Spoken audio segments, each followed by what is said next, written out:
For many people, adults and children alike, playgrounds are a space where one can get loose, get some energy out, and enjoy the outdoors. For others, especially people and children with disabilities, playgrounds are yet another inaccessible resource.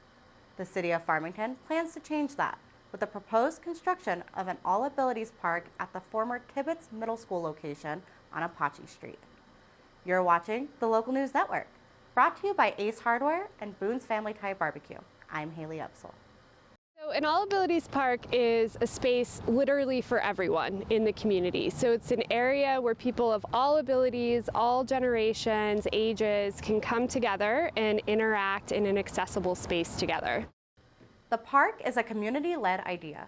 Advocates in the community noticed a lack of facilities, especially regarding parks, and created the Tibbetts All Abilities Foundation to raise money to fund the creation of an all-abilities park. The park will be the first of its kind in San Juan County, the goal of bringing the community together with a park that caters to everyone, small to tall, walking or wheeling, talking and signing. Often you'll have a family and one individual has a mobility issue, but they can all come together and share the space together. With all the different components and moving pieces, the project is several months in the making. However, after several public meetings as well as design pitches, the park is well on its way to completion. Blueprints of the approved design will be put together, and the goal is to have the project ready for construction fall 2023. The city plans to use the site of the old Tibbetts Middle School, already a popular walking location thanks to its track, as the base for the park, using the rest of the lot as well as the former library building to complete the project.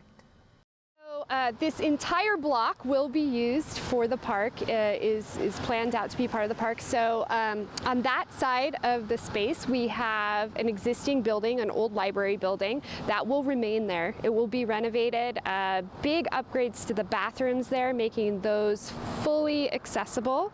And then that will be a really unique space in the sense too that we'll have some sensory areas. It's a space where people who provide services to individuals that maybe don't have a central meeting place can use that to do programming from. This area behind me here, the track, is very important currently to the community. People love this track. It's used very heavily. And so that is going to remain. There will remain a turf area over here because we also know littles use that for football and just various sports activities. So the turf will remain, and the track, it will look different, but it will remain here. And then this whole center section is where you're going to see the biggest transformation.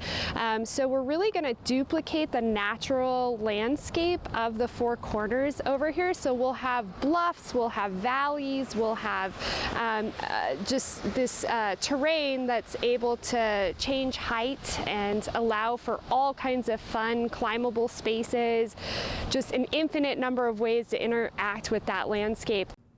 All-ability parks have begun growing in number over the last few years in an effort to make more parts of the world accessible to people.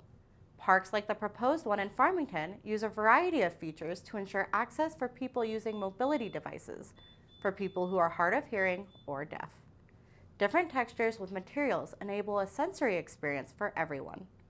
Farmington parks aim to do all of this while still highlighting and sharing the landscape of the area in the design of the park.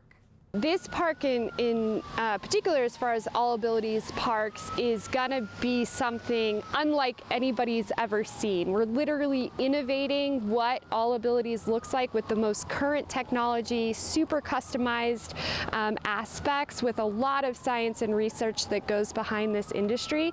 So if you've been to an all abilities park before, this is gonna be hopefully bigger and better than that ever was. So.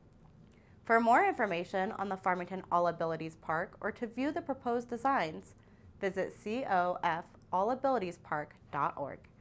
Thanks for watching this edition of the Local News Network. I'm Haley Upsall.